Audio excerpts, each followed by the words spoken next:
शिव पुराण में कहा गया है, किसी चीज को पाने की इच्छा करना पर्याप्त नहीं है। मनुष्य को अपनी इच्छा को अपनी आवश्यकता बनानी पड़ती है। आज की मॉडर्न दुनिया में भी लोग बहुत कुछ चाहते हैं, बहुत सारी डिजायर्स होती हैं, जो कि गलत भी नहीं है। लेकिन क्या आप अपनी इच्छाओं को आवश्यकता बना पा रहे हैं? आपको जिंदगी में बहुत कुछ चाहिए, लग्जरियस लाइफ, अच्छा घर, अच्छा परिवार, अच्छा करियर और अपनी जरूरत की हर चीजें। पर बहुत कम लोग अपने सपनों को पूरा कर पाते हैं और 99% लोग अपने सपनों से दूर रह जाते हैं। इसका बड़ा रीजन ये है कि आप में वो आर्ट नहीं है जो आपके इतने सारे सपने को हकीकत में बदल सके। लेकिन हमारी इस लाइन से आपको डीमोटिवेट होने की जरूरत नहीं है, क्योंकि हम आपको डीमोटिवेट करने नहीं आए हैं, बल्कि हम आपकी जिंदगी में पॉजिटिविटी भरने आए हैं। इसके अलावा हम कई ऐसे टिप्स आपको बताने वाले हैं जो लाइफ को बेहतर बना सकती है और आप अपने सपनों को हकीकत में बदल सकते हैं। कुकू एफएम पर जो बुक समरी हम आपके लिए लाए हैं उसका नाम है the art of attracting abundance, जिसे लिखा है राजेश वेरा पांडियन ने। राजेश जी तमिल और इंग्लिश भाषा के बेहतरीन लेखक के साथ साथ लोगों की जिंदगी और करियर से जुड़ी बातों के बेहतरीन थिंकर है। अपनी बुक में राजेश जी बताते हैं कि इंसान को अपनी लाइफ पूरी पोटेंशियल के साथ जीनी चाहिए। जो भी इंसान अपनी जिंदगी में खुशी और सफलता पाना चाहता है, उन्हें अपने आप को एक्सप्लोर करना चाहिए। The art of attracting abundance book summary आपको इस काम में काफी मदद करने वाली है। अबंडेंस का मतलब होता है अधिकता, यानी आप अपनी जिंदगी में बहुत सारी चीजों को पाना चाहते हैं। लेखक ने अपनी किताब में आपके सपने और आपकी बहुत सारी चीजों को पाने की राह में आ रही मुश्किलों को दूर करने के लिए 50 पावरफुल विजुअलाइजेशन प्रैक्टिस के बारे में बताया है। आप इन प्रैक्टिस के जरिए अपने करियर में एक्सीलेंट पोजीशन पा सकते हैं। इसके अलावा आप इन प्रैक्टिस से बिजनेस और सेल्स में अच्छी ग्रोथ, अच्छी हेल्थ पा सकते हैं। इसके अलावा अगर आप स्ट्रेस, डिप्रेशन और एंजाइटी के शिकार हैं, तो ऐसी सिचुएशन में भी आपको ये बुक समरी वो रास्ता दिखाएगी जो आपको इन मुश्किलों से दूर ले जा सकता है। यहाँ तक कि आप अपने सोलमेट यानी अपने हमसफर को भी इस प्रैक्टिस के जरिए अट्रैक्ट कर सकते हैं। है ना काफी कुछ खास? सब कुछ पाने के रास्ते में आखिर हम अपने हमसफर को कैसे छोड़ सकते हैं? चलिए इस बुक समरी के सफर की शुरुआत करते हैं। इस बुक समरी में हम नॉर्मल कहानी की तरह हम उन सभी टिप्स को डिस्कस करेंगे जो लेखक ने अपनी किताब में लिखे हैं, वो भी बिल्कुल आसान हिंदी में। मैं हूँ आरजे सिमी। आप सुन रहे हैं the art of attracting abundance, जिसे लिखा है राजेश वेरा पांडियन ने। तो चलिए जानते हैं अबंडेंस से जुड़े कुछ महत्वपूर्ण बातों को और कैसे इन्हें अपनी लाइफ में अप्लाई किया जाए।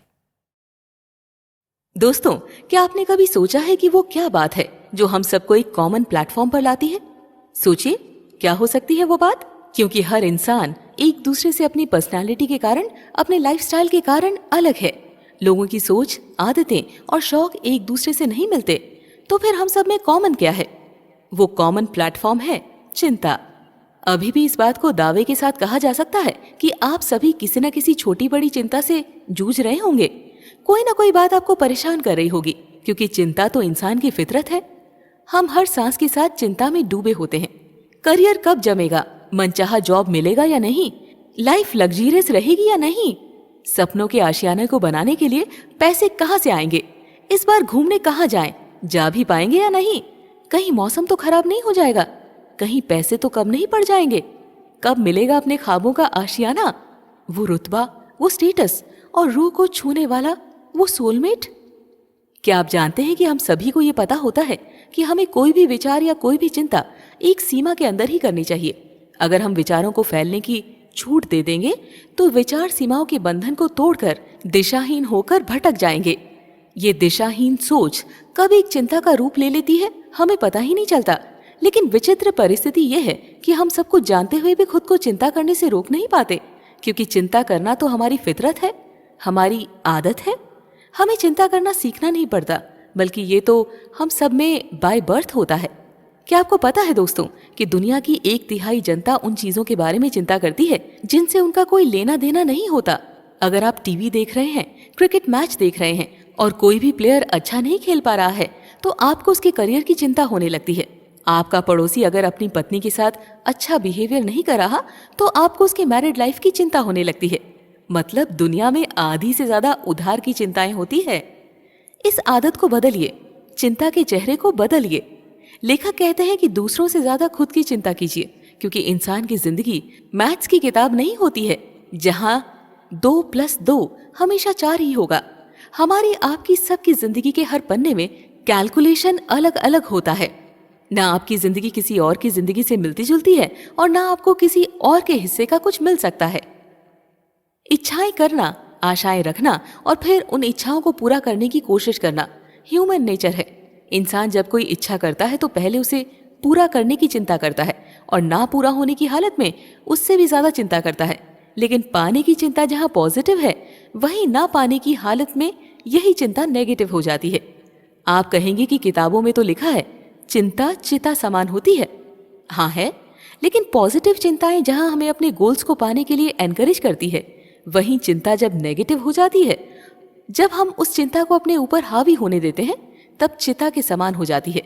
चिंता जब चिता बनने लगे तो उसे नकारना सीखिए, नहीं तो छोटी छोटी चिंताएं कब प्रॉब्लम में बदल जाएगी पता भी नहीं चलेगा। दोस्तों, लेखक भी आपको यही बताना चाहते हैं कि हम अगर रोज इसी सोच के साथ अपनी सुबह की शुरुआत करें कि हमारे पास इन इन चीजों की कमी है, तो यकीन मानिए आप सारा दिन इसी कमी का रोना रोते रह जाएंगे। ये सोच आपके मन में, आपके विश्वास में, आपकी हर सांस में बस जाएगा कि हमारे पास तो बहुत कुछ है ही नहीं, हमने जितना मांगा उतना नहीं मिला। अगर हम हर वक्त यही थॉट क्रिएट करने लगेंगे कि हमारे पास जो है वो सफिशिएंट नहीं है और इसी मकड़ जाल में उलझ कर रह जाएंगे कि हमारे पास बहुत कुछ नहीं है, तो हम इस चिंता की वजह से उन चीजों पर ध्यान नहीं देंगे कि हमें ऐसा क्या करना है कि हम इस कमी को पूरा कर सकें। दोस्तों, लेखक कहते हैं जहां जिंदगी को जीने के लिए हर वक्त हमारी सोच यही होनी चाहिए कि थोड़ा है, थोड़े की जरूरत है, वहां हम हमेशा यही सोचने लगते हैं कि हमारे पास है ही क्या, किस्मत ने हमें दिया ही क्या है, हमें देने के लिए भगवान के पास भी कुछ नहीं है। हम तो यही कहेंगे। इन सोचों को नकारना सीखिए। अगर आप अपने आसपास नजर घुमाकर देखेंगे तो आप पाएंगे कि इस ब्रह्मांड यानी यूनिवर्स के पास किसी भी चीज की कमी नहीं है। उसके पास सब कुछ है आपको देने के लिए, आपकी सोच से भी बहुत ज्यादा, आपको बांटने से भी बहुत ज्यादा। अगर वो दुनिया के हर इंसान की सारी विशेस पूरी करने की सोच ले तो वो इसे आसानी से पूरी कर देगा। उसके पास किसी भी चीज की कमी नहीं होगी। हमें पता है कि आपके मन में यही सवाल उठ रहा होगा कि जब भगवान के पास देने के लिए सब कुछ है तो मुझे क्यों नहीं देता, मुझे मेरी मनचाही चीज क्यों नहीं मिलती। लेखक ने अपनी बुक में इसी क्यों का जवाब दिया है, क्योंकि अभी तक आपने भगवान के सामने प्रूव ही नहीं किया है कि आप जो चाहते हैं, आपने जो मांगा है, वो आप वाकई चाहते हैं। आप कहेंगे ये क्या बात हुई, मैंने अगर कुछ मांगा है तो मुझे वाकई चाहिए ही। लेकिन यहाँ पर आपके समझने और समझाने के बीच थोड़ा सा गैप रह गया है। अगर आपको कोई चीज पानी है तो सबसे पहले अपने आप को प्रूफ करना है कि इसे पाने के लिए सबसे काबिल इंसान आप ही हैं। हमारी हर वक्त यही कोशिश होती है कि हमारे पास जो जितना है हमारे पास उससे भी ज्यादा हो। इस रेफरेंस में लेखक ये क्लियर करते हैं, नो डाउट हम हर वक्त ग्रो करने की कोशिश में लगे रहते हैं, लेकिन हमारी प्रॉब्लम यह है कि हम एक तरफ अबंडेंस वाले माइंडसेट में होते हैं तो साथ ही साथ दूसरी तरफ चिंता वाले माइंडसेट में। हम यूनिवर्स के पावर पर बिलीव नहीं करते हैं कि उसके पास हमें देने के लिए बहुत कुछ है, बल्कि हमारे पास क्या नहीं है, क्यों नहीं है, कैसे मिलेगा पर फोकस करते हैं। हम हमेशा नॉट इनफ के साथ जीने लगते हैं और अबंडेंस माइंडसेट को क्रिएट ही नहीं कर पाते हैं। लाइफ में एक सिंपल थ्योरी होती है, हम अपनी लाइफ में जो माइंडसेट को क्रिएट करेंगे, हमारी सारी एनर्जी कंसंट्रेट होकर अबंडेंस के लिए मैग्नेट का काम करेगी। और चूंकि हम चिंता के माइंडसेट को क्रिएट करने लगते हैं, इसीलिए चिंता और ज्यादा चिंता को अट्रैक्ट करती है। हमारी आदत है कि हमें जो कुछ मिला है उससे बहुत ज्यादा पाना है, या यूं कहिए कि जिंदगी में सब कुछ पाना है, लेकिन साथ साथ ये सोचने बैठ जाते हैं कि ये होगा कैसे, मैं ही वो इंसान कैसे बनूंगा जिसकी सारी इच्छाएं ईश्वर पूरी करेगा। इन शॉर्ट, हमारी सोच इसी बात पर फोकस करती है कि ईश्वर मेरी ही क्यों सुनेगा, मेरी तो इतनी छोटी सी जॉब है, फिर मेरे अकाउंट में साल के अंत तक अगर मैं चाहूं भी तो 1 लाख रुपए कहां से जमा हो जाएंगे। पैसा नहीं होगा तो मनचाही गाड़ी, आलीशान बंगला कहां से खरीद लूंगा। सब कुछ चाहने से ही तो नहीं हो जाता। लेखक आपको ऐसे हालात में अपने मन में विजुअलाइज करके देखने को कहते हैं, और वे ये भी कहते हैं कि इस समय खुद से ये सवाल पूछो कि इस वक्त आप क्या कर रहे हैं। आखिर क्यों इस वक्त आप अपने सपनों को देख भी रहे हैं और उनको नकार भी रहे हैं? क्योंकि आपको ऐसा लगता है कि आपके बिलीफ सिस्टम के पास आपको देने के लिए बहुत कुछ नहीं है। आपको इस बुक समरी में यही सीखने को मिलेगा कि अबंडेंस को अपनी तरफ खींचने के लिए लॉ ऑफ अट्रैक्शन को अपने अंदर कैसे पैदा करना है, ताकि आप हर तरह की चिंता से दूर हो जाएं। अपनी बॉडी और सोल को पावरफुल बनाकर यूनिवर्स को भी मजबूर कर दें कि वो आपको आपकी सारी खुशियां दे दे। लेकिन सिर्फ सपने देखने से काम नहीं चलेगा। सपने देखने से पहले आपको अपने बॉडी से ज्यादा अपने माइंड को पावरफुल बनाना है, क्योंकि लेखक के अनुसार अबंडेंस कोई इवेंट नहीं है, बल्कि ये हमारा स्टेट ऑफ माइंड है। अगर हम अपने चारों तरफ नजर घुमाकर अबंडेंस को नोटिस करें तो ये अबंडेंस हमारे फोकस का सेंटर पॉइंट बन जाता है। हम जी जान से उसे पाने की कोशिश करने लगते हैं और अपनी डिवाइन फोर्सेस से कनेक्ट होने के लिए अपने माइंड को स्ट्रांग करने लगते हैं। इसीलिए सबसे ज्यादा जरूरत है कि हमें इस चीज पर विश्वास करना होगा कि हमारे चारों तरफ सब कुछ है और ईश्वर बस देने के लिए बैठा है। हमें मांगना आना चाहिए। लेखक हमें अपने माइंड को इस तरह से ट्रेन करने के लिए कहते हैं कि हम लॉ ऑफ अट्रैक्शन में विश्वास करें और लॉ ऑफ स्कार्सिटी में नहीं, क्योंकि हमें लॉ ऑफ स्कार्सिटी चिंताओं की तरफ घसीट कर ले जाती है। जब हम कुछ पाने की इच्छा करते हैं और उसके लिए हद से ज्यादा चिंता करने लगते हैं, तब इसी चिंता के कारण हम अपने अंदर नेगेटिव एनर्जी को भर देते हैं, अच्छे से ज्यादा बुरा सोचते हैं। इच्छा मनचाहे रूप में नहीं पूरी हुई या फिर समय पर नहीं पूरी हुई तो यही सोचने लगते हैं कि हम कुछ पाने के लायक नहीं हैं, हमारी किस्मत ही खराब है। इस निराशा के कारण गुस्सा आता है और इतना गुस्सा जो रोके नहीं रुकता। ये गुस्सा कब फ्रस्ट्रेशन और फिर डिप्रेशन में बदल जाता है, पता ही नहीं चलता। यही वजह है कि जब आदमी को अपना मनचाहा रुतबा, स्टेटस, पैसा, करियर, आशियाना यानी घर और मोहब्बत नहीं मिलती, तब वो अनजाने में ही अपने आप को नकारने लगता है। उसका खुद से विश्वास उठ जाता है। खुद पर विश्वास जगाने के लिए लेखक कहते हैं, जिंदगी को कंप्लीट करने की ख्वाहिश और उसको पूरा करने की इस चिंता में कोई बुराई नहीं है, क्योंकि ऐसी चिंताएं ही इंसान में पॉजिटिव एनर्जी को जन्म देती है। इसीलिए ना पाने की तकलीफ में न डूबकर चिंताओं को सकारात्मक बनाइए, एनालाइज कीजिए, जानने की कोशिश कीजिए कि क्यों हमारी इच्छाएं पूरी नहीं हो रही है। सिर्फ चिंता मत कीजिए, इन्हें दूर करने के उपाय भी ढूंढिए। लेखक बताते हैं कि हम में, आप में, सभी के अंदर एक पॉजिटिव एनर्जी है और यही एनर्जी जब हम पूरी तरह से एनालाइज करते हैं तो हम प्रॉब्लम से पॉसिबिलिटी की तरफ जाना सीख जाते हैं और अपनी विशेष को पूरा करने के लिए हमें प्रॉब्लम फोकस्ड माइंड को सॉल्यूशन फोकस्ड माइंड में बदलना है, क्योंकि हमारी इच्छाएं इस यूनिवर्स के लिए एक प्रेयर की तरह काम करती है। जिस तरह हम रोज उठकर प्रेयर करते हैं, उसी तरह हमें अपने लक्ष्य को पाने के लिए लगातार कोशिश करनी होगी और साथ साथ ईश्वर को प्रूव भी करना होगा कि हम इस चीज को पाने के लिए सबसे काबिल इंसान हैं। आइए चले अगले एपिसोड की ओर, जहां हम ये जानने की कोशिश करेंगे कि हमसे ऐसी कौन सी गलतियां हो जाती है जो हमें जिंदगी में आगे बढ़ने से रोकती रहती हैं। उन गलतियों से सीखा गया सबक हमें पास्ट यानी अतीत के डरों को भी दूर करना सिखाएगा। चलिए लेखक के साथ साथ हम भी सीखते हैं। सब कुछ नहीं होने के डर से बचने और उन्हें दूर करने के कुछ तरीकों के साथ ही ये भी जानेंगे कि हम ऐसा क्या करें जो हमें मनचाही जिंदगी मिले और हमारे सपने बिना किसी रुकावट पूरे हो सके। तो जानने के लिए चलिए सुनते हैं अगला एपिसोड। गलतियों से सबक लीजिए। अपने पिछले एपिसोड में हम ये आसानी से समझ गए कि ऐसा अक्सर होता है कि अपनी ड्रीम लाइफ को पाने के लिए हम अपनी पूरी ताकत लगा देते हैं, लेकिन उसके बाद भी कई बार हम हार जाते हैं। हमें वो सब नहीं मिलता जिसे पाने की हमने तमन्ना की और पूरी कोशिश की। इसका साफ मतलब ये है कि हमारी कोशिशों में कहीं ना कहीं कोई कमी रह गई थी। इस एपिसोड में हम उन्हीं गलतियों को ढूंढने की कोशिश करेंगे जो हमें अपनी ड्रीम लाइफ को अचीव करने के रास्ते में बाधा बनकर खड़ी है। कहा गया है, एक गलत कदम उठा था राह शौक में, जिंदगी तमाम उम्र ढूंढती रही मुझे। यानी अगर खुशियां पानी है तो आपको जीवन में गलतियों से बचना होगा। अपने जीवन में खुशी कौन नहीं चाहता। लेखक भी आपको यही बताने की कोशिश कर रहे हैं कि हर इंसान खुश रहना चाहता है, लेकिन खुशी पाना इतना आसान तो बिल्कुल नहीं है। लेखक खुश रहने के लिए सबसे ज्यादा जरूरी ये मानते हैं कि हमारी जिंदगी एक सही डायरेक्शन में हो और हम अपनी जिंदगी में दूसरों की गलतियों से और अपनी गलतियों से लगातार कुछ सीखें और अपने अंदर बदलाव लाते रहें। अगर आप अपनी जिंदगी दुखों में गुजार रहे हैं तो आपके मन में ये जरूर सवाल उठता होगा, आखिर कब ये दुख खत्म होगा, हम कब सफल होंगे, कैसे हम अपने सपनों को पूरा कर पाएंगे। तो हमें कैसे, कहाँ और कब का जवाब अपनी पुरानी गलतियों में ही मिलेगा। इन्हीं गलतियों से सीखकर हम रियल यानी वास्तविक ज्ञान पा सकेंगे और हम समझ पाएंगे कि जिंदगी कहाँ रास्ता भटक गई है। ये तो आप जानते ही हैं कि प्रकृति का नियम है, अच्छा सोचो तो अच्छा होता है और बुरा सोचो तो बुरा। लेकिन शायद आप ये नहीं जानते दोस्तों कि प्रकृति का ये भी नियम है कि जब आप अपनी गलतियां नहीं दोहराते बल्कि अपनी गलतियों से सीखते हैं, सबक लेते हैं, तो कुदरत भी आपके काम को पूरा करने की जिम्मेदारी अपने ऊपर ले लेती है। हम में से 90% लोग सपने तो बड़े बड़े देखते हैं, लेकिन उन सपनों को नींद में देखकर सुबह जागते ही भूल जाते हैं। आदरणीय कलाम साहब ने ये एक बात कही थी कि सपने वो देखो जो तुम्हें सोने ही नहीं दे। ज्यादातर लोग सपने देखकर सपनों को पूरा करने की कोशिश भी नहीं करते।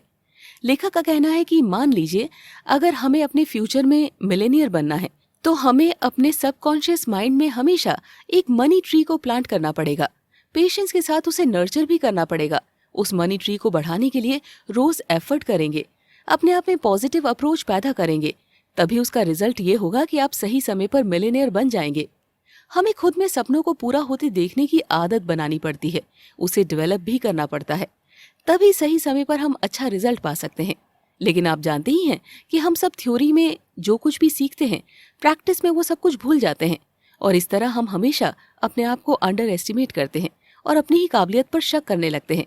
इस तरह हम कई मौके अपने हाथ से जाने देते हैं। अपने आप से ये कहने के बजाय कि मैं ही इस काम के लिए परफेक्ट हूँ, हम अक्सर ये सोचते हैं कि मुझसे नहीं होगा, मुझे नहीं मिलेगा, मेरी किस्मत में है ही नहीं। हम भूल जाते हैं कि किस्मत बार बार दरवाजे पर आकर नहीं खड़ी होती, जब आती है तभी हमें उस अपॉर्चुनिटी को कैश करना होता है। इसके साथ साथ हम अपनी सबकॉन्शियस माइंड जो सबसे पावरफुल है, जो चाहे तो क्या नहीं कर सकता, उसे अपने लिमिटेशंस वाले थॉट से कंफ्यूज करते रहना है। हमारा सबकॉन्शियस माइंड समझ ही नहीं पाता कि उसे करना क्या है, क्योंकि हम उसे क्लियरली बता ही नहीं पाते कि हमें क्या चाहिए। हर पल या तो हम नेगेटिविटी में जी रहे होते हैं या फिर उलझन में। हमारी बॉडी का सबसे पावरफुल सिस्टम जो हमें ब्रह्मांड यानी यूनिवर्स से डायरेक्टली जोड़ सकता है, लेकिन इस काम के लिए इंसान खुद को कंसंट्रेट ही नहीं कर पाता, तो नेचर भी उसे सुपर एक्टिव बनने ही नहीं देते। दोस्तों, लेखक का मानना है कि यही वो पल होता है जब हम भगवान को भी ये कह बैठते हैं कि मैं तो इस काम के लायक हूं ही नहीं। पर हम भूल जाते हैं कि भगवान हर समय हमारी बात सुन रहा होता है। इस तरह की बातें कर हम खुद को ही नहीं बल्कि भगवान को भी बता देते हैं कि हम कितने बदकिस्मत हैं, और भगवान इसे ही हमारी विश मानकर एक्सेप्ट कर लेते हैं, क्योंकि भगवान भक्तों की भक्ति पर शक नहीं करते, वे आपकी हर इच्छा को पूरी करते हैं। यकीन कीजिए, यहीं से सब कुछ गलत होना शुरू हो जाता है। इसीलिए लेखक ने हमें अपनी इसी मेंटालिटी में यानी अपनी सोच में सुधार कर अपनी इच्छाओं में पॉजिटिविटी लाने का सजेशन देते हुए बहुत से ट्रिक्स बताए हैं। आप भी उनको फॉलो करके अपने आप में बदलाव लाइए, ताकि आज के बाद जब कभी भी आप भगवान को याद करें और आपको लगे कि भगवान सुन रहे हैं, तो आपको उन्हें बताना चाहिए कि आपके सपने आपके लिए कितने इम्पोर्टेंट है। इसीलिए लेखक कहते हैं कि आप सपने देखकर हर वक्त ये सोचें कि ये सपने पूरे होंगे ही। आपकी ये सोच आपके सपनों के पूरा होने की गारंटी बनेगी। इस तरह इंसान के खुश होने के लिए सबसे जरूरी है कि वो अपने फोकस पॉइंट पर काम करे। आप सोच कर देखिए कि पैसे, जॉब, रिश्ते, हेल्थ, सभी मामले में आपका फोकस पॉइंट हमेशा क्या होता है।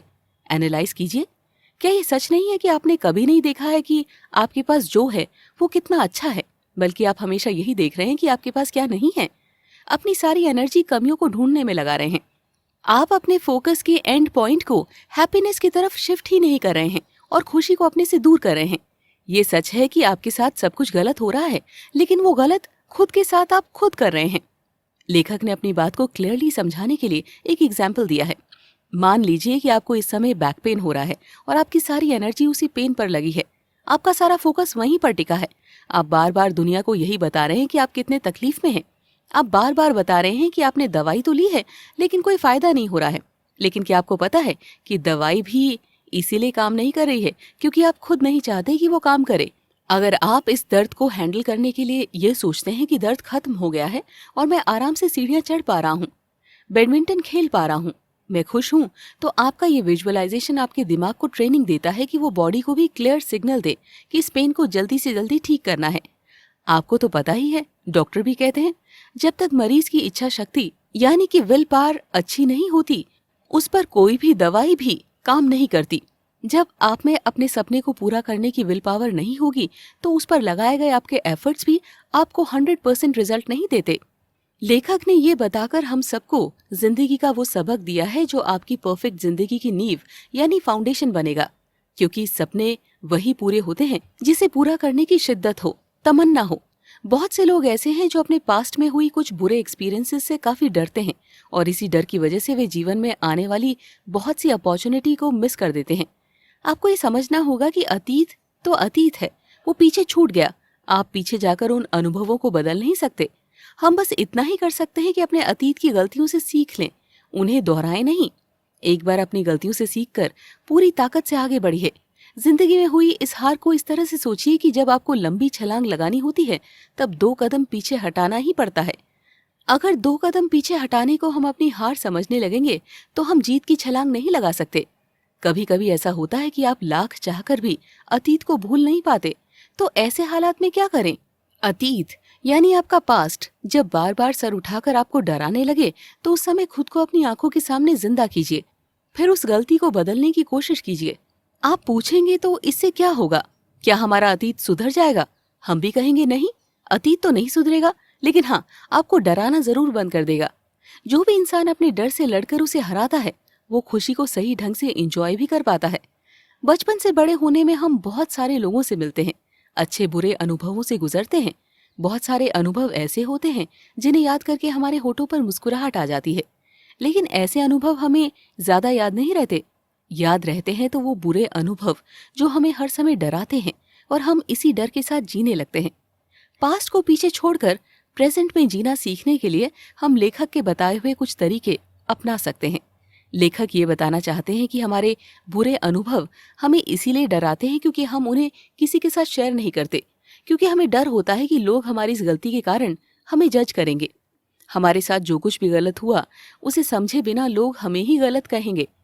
लेखक को भी पता है कि sharing is always not caring, क्योंकि हम सबसे सब कुछ शेयर नहीं कर सकते। इसीलिए लेखक ने लोगों को इसके लिए डस्टबिन टेक्निक की प्रैक्टिस करने की एडवाइस दी है। डर से दूर जाने की इस रास्ते में किसी को कुछ भी पता नहीं चलता और कोई आपको जज भी नहीं करता, और ये रास्ता उन लोगों के लिए बहुत इफेक्टिव होगा जिनके पास्ट में रिलेशनशिप मैटर से अच्छे एक्सपीरियंस नहीं है। जो लोग अपने बुरे रिलेशनशिप के फेस को भूलना चाहते हैं लेकिन भूल नहीं पा रहे हो, उन्हें इस डस्टबिन टेक्निक की प्रैक्टिस करनी ही चाहिए। इसके लिए आप अपने पास हमेशा कुछ स्टिक नोट्स रखिए और अपने दुखद अनुभव को और डर को उस पर लिखकर डस्टबिन में डाल दीजिए। वे यादें जो आपको बहुत समय से टॉर्चर कर रही थी, आपके दिल से आपके दिमाग से निकलकर डस्टबिन में चली जाएगी। यकीन मानिए, आप बहुत हल्का महसूस करेंगे। पास्ट में जीकर इंसान कभी भी सफलता की सीढ़ियां नहीं चढ़ सकता। अगर सफलता को पाना है तो हमें अपने बुरे अनुभवों को, डर को पीछे छोड़ना ही पड़ेगा। डर पर जीत हासिल करने के लिए लेखक ने अपने एक दोस्त का वाकया सुनाया है जिसे कॉकरोचेस से बहुत डर लगता था। लेखक ने उससे कहा कि इमेजिन करो, शायद पिछले जन्म में तुम इस कॉकरोचेस के राजा थे, इसीलिए इस जन्म में जब भी कॉकरोचेस तुम्हें देखते हैं आर्मी की तरह मार्च पास्ट करते हुए अपने राजा को सलाम करने पहुंच जाते हैं। इसीलिए डरो मत, बल्कि अपने राजा होने को एंजॉय करो। सुझाव बहुत ड्रामेटिक था लेकिन चल गया। इसीलिए दोस्तों, अपने डर को जीतना सीखिए। डर को देखने का नजरिया बदलिए। नया नजरिया डर के चेहरे को ही बदल कर रख देगा और इस तरह डर को गले लगाकर हम डर को जीत सकते हैं। फिर पास्ट बहुत पीछे छूट जाएगा, प्रेजेंट अच्छा लगने लगेगा। इसके अलावा सपनों को पूरा करने के लिए भी नई पॉजिटिव एनर्जी मिलती रहेगी। ये पॉजिटिव एनर्जी हमें अपना गोल सेट करने में मदद करेगी, हमें अपॉर्चुनिटी को कैश करवाना सिखाएगी। अगले एपिसोड में हम अपॉर्चुनिटी को कैश करके अपने लक्ष्य को पाने में पेशेंस के महत्व के बारे में बात करने जा रहे हैं। बड़े बड़े लोगों का भी मानना है कि हमें सफलता रातों रात नहीं मिलती, बल्कि धीरज के साथ उसका इंतजार करना पड़ता है। धैर्य के साथ किया गया हर काम सफल होता है, और अगर हम धैर्य के साथ आगे बढ़ेंगे तभी अपने मनचाहे लक्ष्य को पा सकेंगे, क्योंकि पेशेंस सफलता की पहली सीढ़ी है। और अगले एपिसोड में जानेंगे कि हमारी लाइफ में पेशेंस का क्या रोल है। धीरज के साथ सफलता का इंतजार करें। पिछले एपिसोड में हमने इस प्रॉब्लम पर फोकस किया कि जब भी हम कुछ चाहते हैं तो हम उसे तुरंत पाना चाहते हैं, और नहीं मिल पाने पर हम इरिटेट हो जाते हैं या उस काम को वहीं पर छोड़ देते हैं। तो हम सबके साथ ऐसा होता है। जब चीजें हमारे मन के अनुसार नहीं होती तो हम झुंझला जाते हैं, चिड़चिड़ा उठते हैं। हमारे दिमाग में एक ही बात बार बार उठने लगती है कि मैं दुनिया का सबसे बदकिस्मत इंसान हूँ जिसके साथ कुछ भी सही नहीं हो सकता।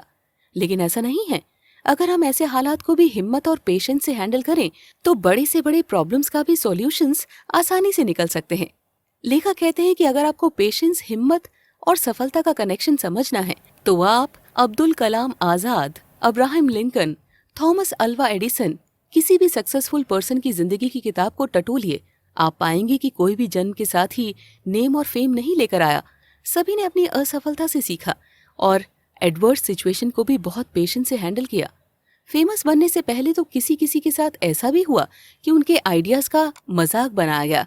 लेकिन याद कीजिए कि एडिसन ने अपने हजारों असफल प्रयासों के बाद बल्ब बनाकर हम सबकी लाइफ में कभी नहीं खत्म होने वाला उजाला भर दिया।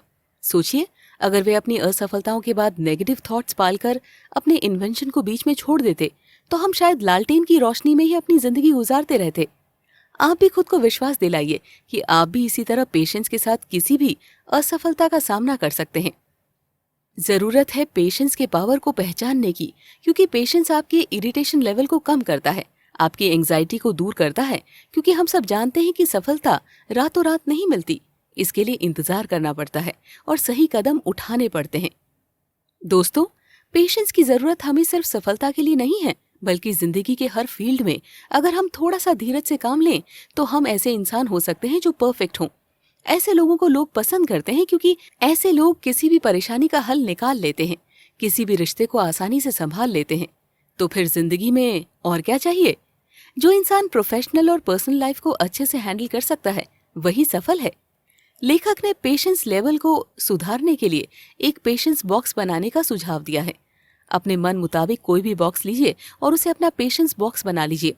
जिंदगी में जब भी आपको कभी लगे कि सब कुछ आपके मन के अनुसार नहीं हो रहा है या अपने जॉब को, अपने रिश्ते को नहीं संभाल पा रहे हैं, तो बिना समय गंवाए पेशेंस बॉक्स को लाइफ का अहम हिस्सा बना लीजिए।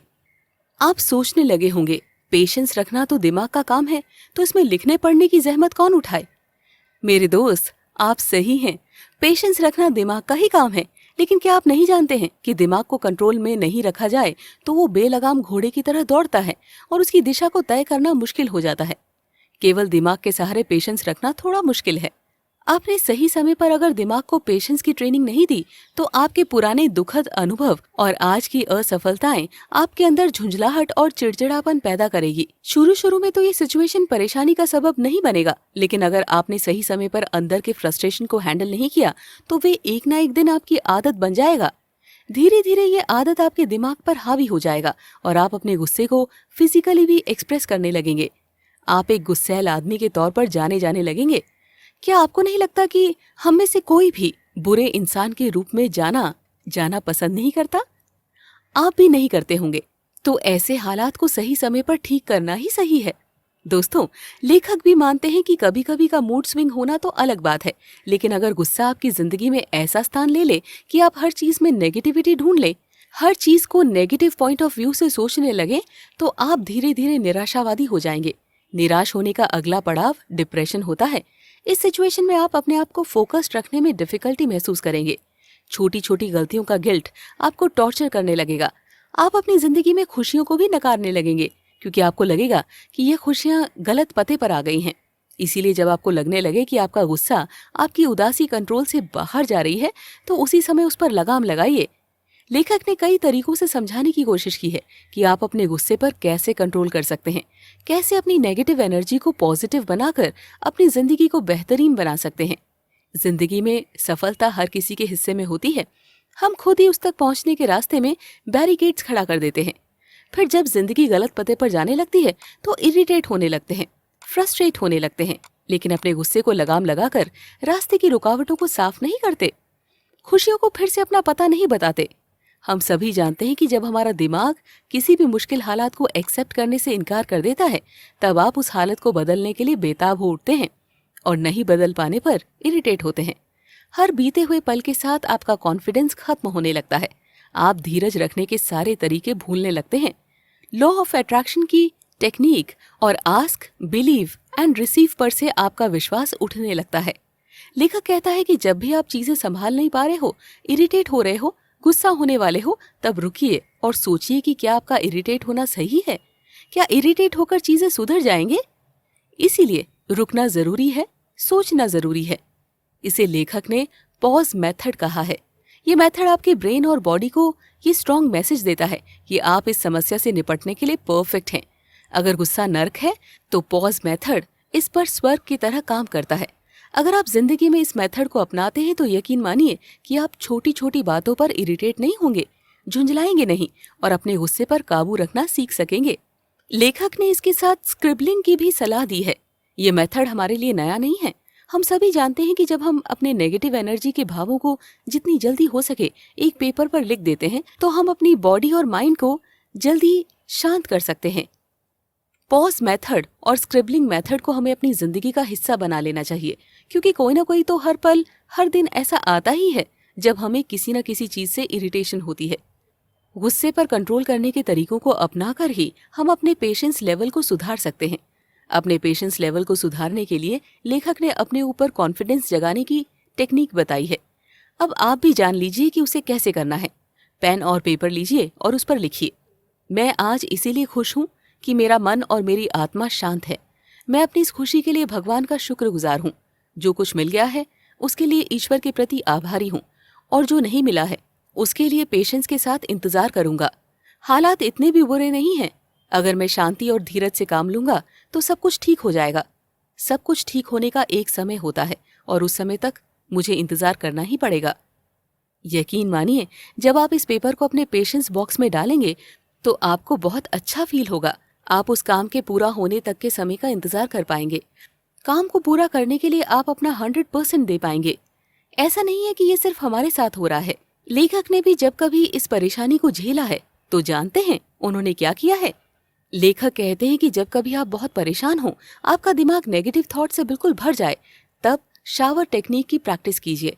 शावर के नीचे खड़े हो जाइए और आंखें बंद करके फील करने की कोशिश कीजिए कि आपके ऊपर पड़ने वाली पानी की हर एक बूंद भगवान की एक ब्लेसिंग है। पानी की हर बूंद के साथ भगवान आपको ब्लेस कर रहा है। इस ब्लेसिंग को अपने सर से पैर तक जाता हुआ महसूस कीजिए। महसूस कीजिए कि हर बूंद के साथ आपके शरीर और आत्मा के नेगेटिव थॉट्स बहते जा रहे हैं और आप उन्हें भूलते जा रहे हैं। इसके बाद जब आप आंखें खोलेंगे तो आपको महसूस होगा कि पॉजिटिव एनर्जी आपकी तरफ बढ़ती जा रही है।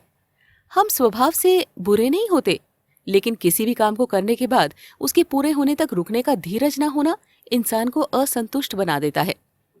इस समय हम जिंदगी की दूसरी अच्छी बातों को भूलकर एक ही चीज पर फोकस कर रहे होते हैं कि वो काम कब होगा।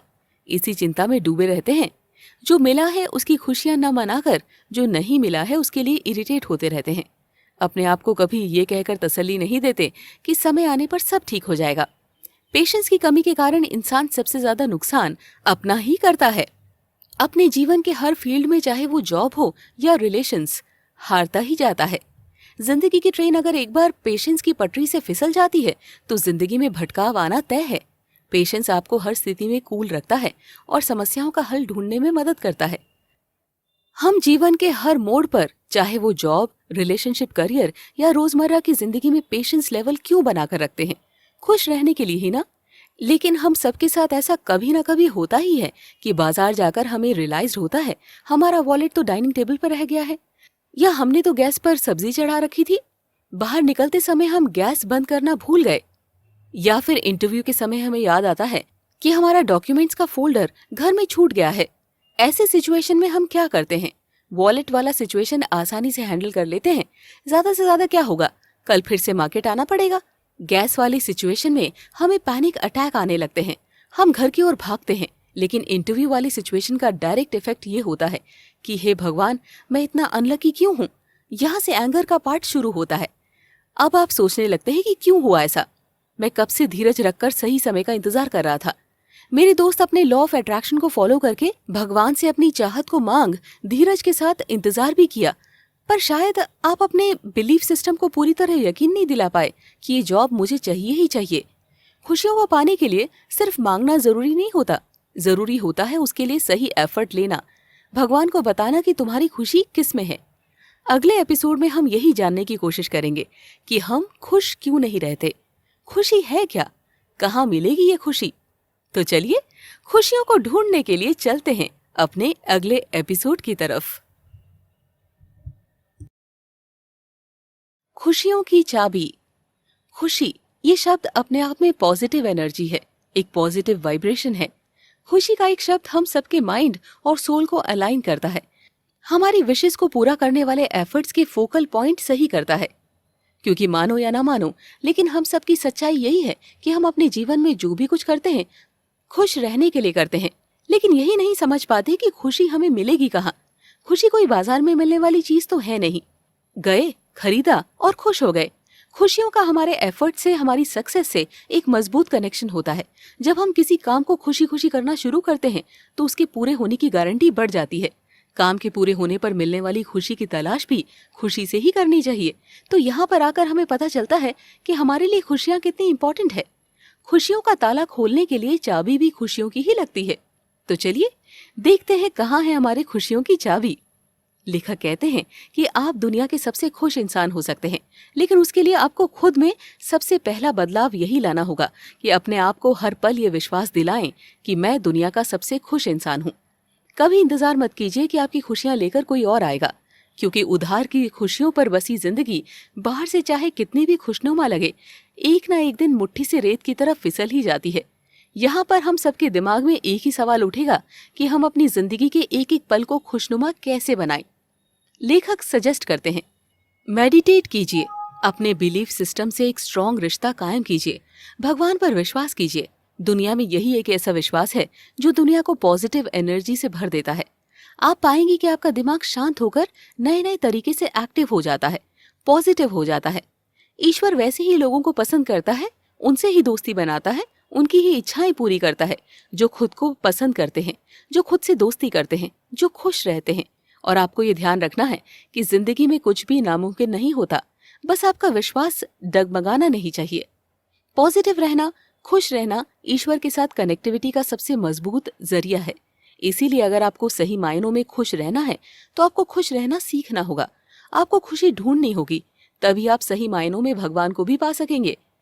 अब आप में से बहुत से लोग सोच रहे होंगे, मैं तो हमेशा खुश रहता हूँ, हर वक्त पॉजिटिव सोचता हूँ, लोगों में अच्छाई देखने की कोशिश करता हूँ, बुरे वक्त का भी अच्छा पहलू देखता हूँ, हमेशा यही सोचता हूँ कि भगवान जो करता है अच्छे के लिए करता है।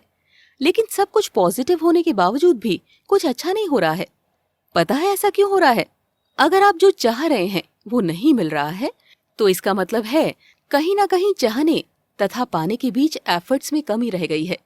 लेखक का ये भी मानना है कि अगर सपने को पूरा करने के लिए सही समय पर सही एफर्ट्स नहीं लगाया गया तो सपने कभी पूरे नहीं हो सकते। खुशियों की दस्तक को पहचानिए, दरवाजा खोलिए और उसको गले लगा लीजिए। अपने दिल की सुनिए वो क्या कह रहा है।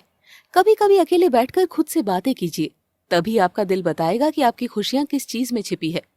साइकोलॉजी भी यही कहता है कि अगर आप दिन में एक बार भी खुद से बातें नहीं करते तो आप बेहतर इंसान बनने से चूक जाते हैं। परेशानी की बात यह है कि हम में से कई लोग अपनी खुशी का चेहरा नहीं पहचानते। उन्हें पता ही नहीं है कि कौन सी बात उन्हें खुशी देती है। हम बड़ी खुशी के इंतजार में छोटी छोटी खुशियों को सेलिब्रेट करना भूल जाते हैं। सबसे पहले इस आदत को छोड़िए, छोटी छोटी खुशियों को सेलिब्रेट कीजिए। हर पल का भरपूर आनंद उठाइए। जिस किसी से भी मिलना चाहते हैं, जो खाना चाहते हैं, जो पहनना चाहते हैं, हिचकिचाइए मत, मिल लीजिए, खा लीजिए, पहन लीजिए। बात छोटी सी होती है, आपको बहुत अच्छा लगेगा। दोस्तों, ये भूल हम अक्सर करते हैं कि हम अपनी खुशियों के नोट्स नहीं बनाते, उन्हें अपनी आंखों के सामने नहीं रखते और ना ही उन्हें दोहराते हैं। बस इंतजार करते हैं कि अपने आप सब कुछ हो जाएगा। एक ना एक दिन अचानक हमारे सपने पूरे हो जाएंगे और हम खुश हो जाएंगे। यकीन मानिए, अपने आप कुछ भी नहीं होता। खुशियां भी रिश्तों की तरह होती है।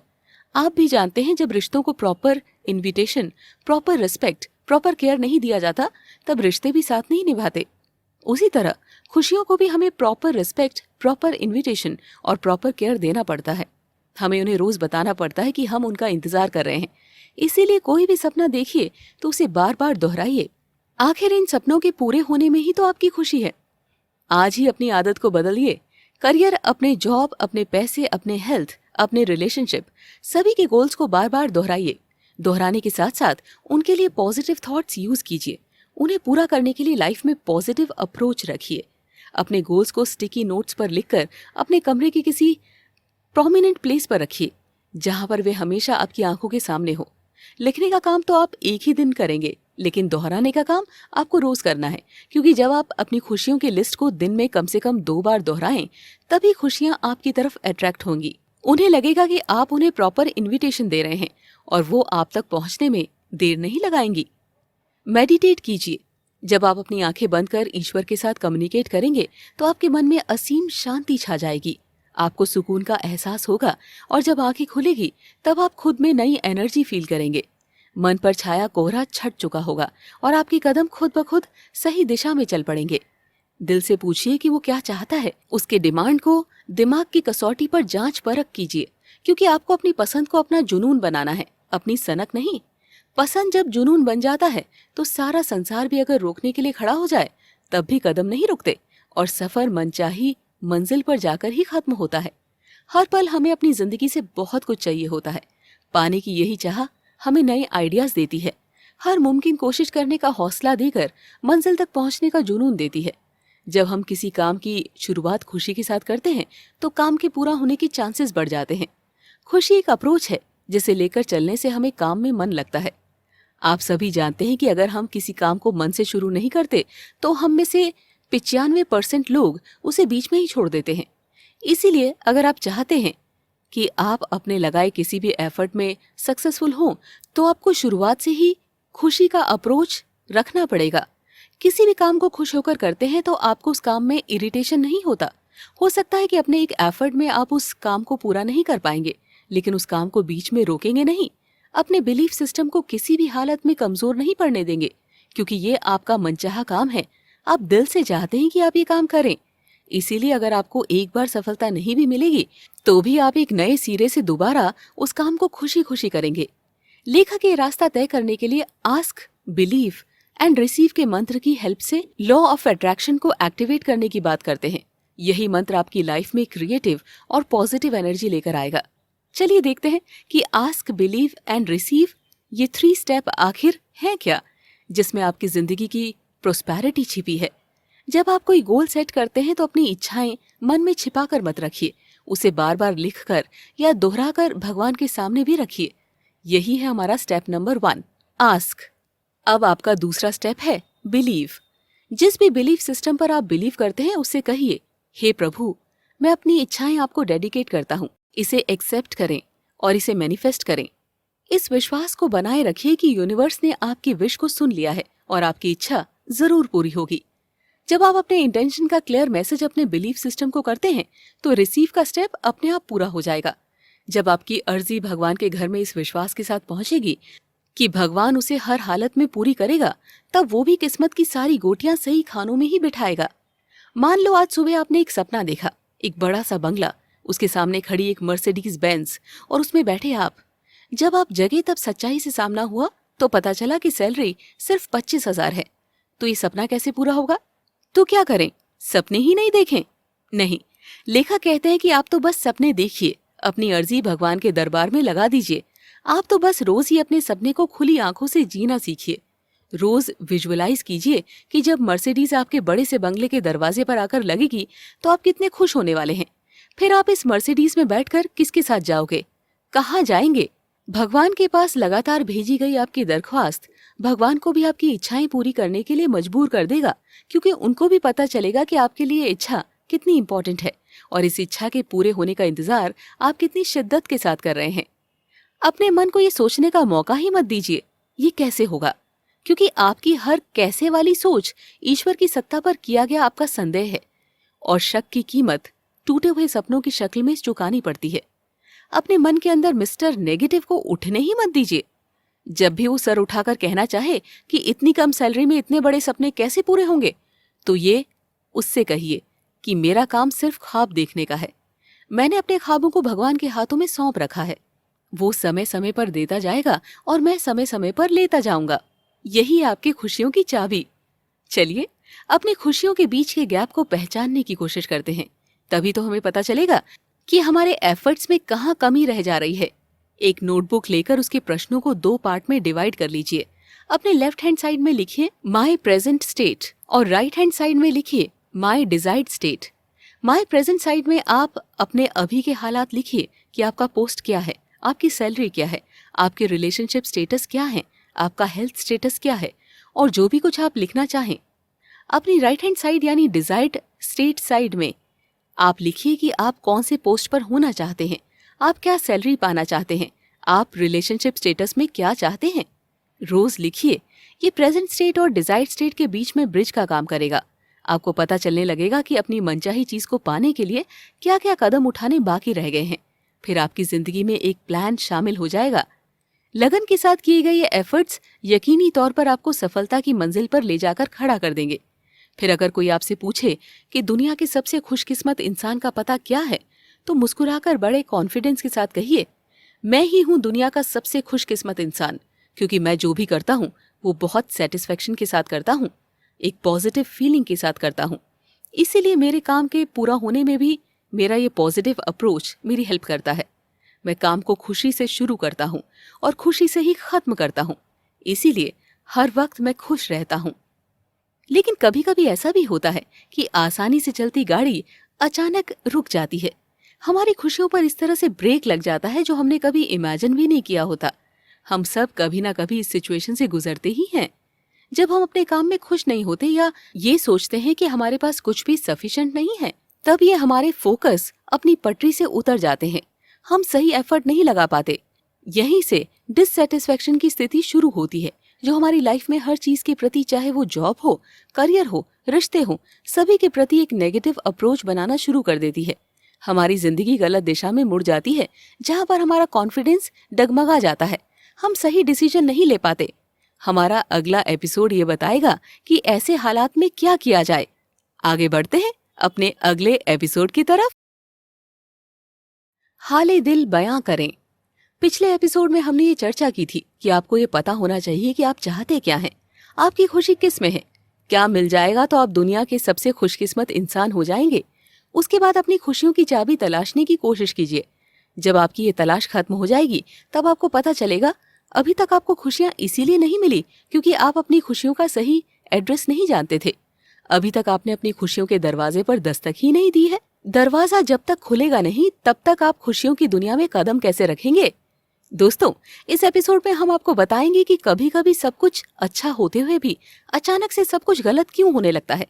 जहां एक दिन पहले तक हमारे पास अच्छी जॉब, लाइफ पार्टनर, अच्छे दोस्त, करियर, स्टेटस, गाड़ी, बंगला, मतलब कुल मिलाकर अच्छी लाइफ होती है, और फिर जब अचानक जिंदगी उथल पुथल हो जाती है तो क्या करें।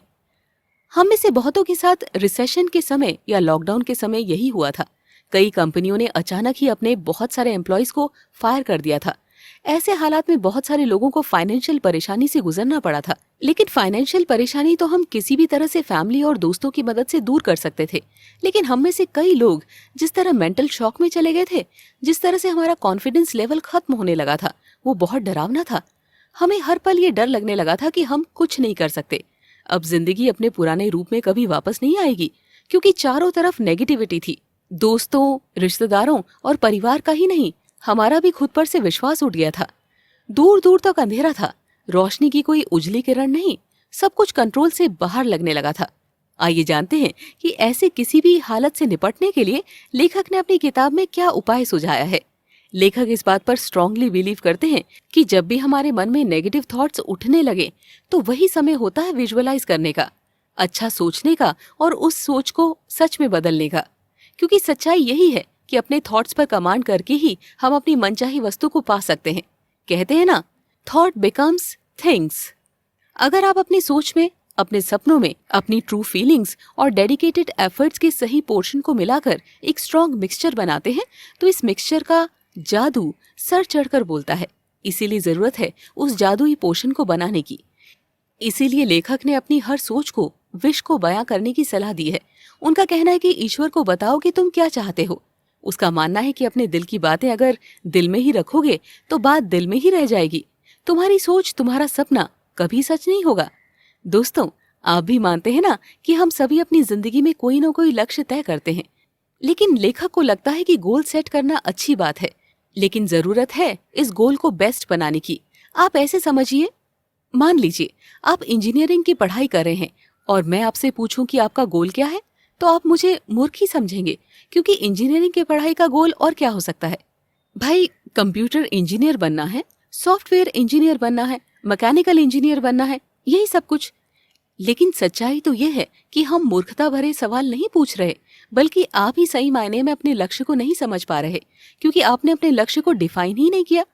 फिर से सोचिए कि आपका लक्ष्य मात्र इंजीनियर की डिग्री हासिल करना है, या एक इंजीनियर बनकर आपको एक अच्छी कंपनी में एक अच्छे पैकेज पर काम करना है। आप खुद ही देख लीजिए कि हमारे पूछने में और आपके बताने में कितना अंतर है। देख लीजिए आपका सही गोल क्या है और आप क्या बता रहे हैं। दोस्तों, आप पूरी मछली को अपना लक्ष्य मानकर चल रहे हैं, जबकि आपको महाभारत के अर्जुन की तरह सोचना चाहिए कि आपका लक्ष्य मछली नहीं, मछली की आंख है। लेखक स्ट्रांगली सजेस्ट करते हैं कि आपको डे 1 से ही क्लियरली ये विजुअलाइज करना है कि पढ़ाई पूरा करके आपको किस कंपनी में, किस लोकेशन पर और किस पैकेज पर काम करना है। जब आप अपने गोल को क्रिस्टल क्लियर बनाएंगे तो आपके लक्ष्य और आपके एफर्ट्स के बीच का गैप भी आपको अच्छी तरह से समझ में आएगा और आप अपने आने वाली रुकावटों को भी सही समय पर समझ पाएंगे। फिर उससे निपटने के लिए सही समय पर एफर्ट्स लगा पाएंगे। लाइफ की सही क्लैरिटी न सिर्फ आपके रास्तों को स्मूथ बनाएगी, बल्कि आपके सपनों को सच करने में इम्पोर्टेंट रोल भी निभाएगी। इसीलिए लक्ष्य को क्रिस्टल क्लियर रखिए। हर दिन के शेड्यूल में जब कभी भी चाहें कुछ वक्त सिर्फ अपने साथ बिताइए। कुछ ऐसे पल जहां आप सिर्फ अपने साथ हों। उस पल में अपने आप से बातें कीजिए। उस पल में खुद पर यकीन कीजिए और खुद को यकीन दिलाइए कि जो आप सोचते हैं, जो आप पाना चाहते हैं, वो नामुमकिन नहीं है।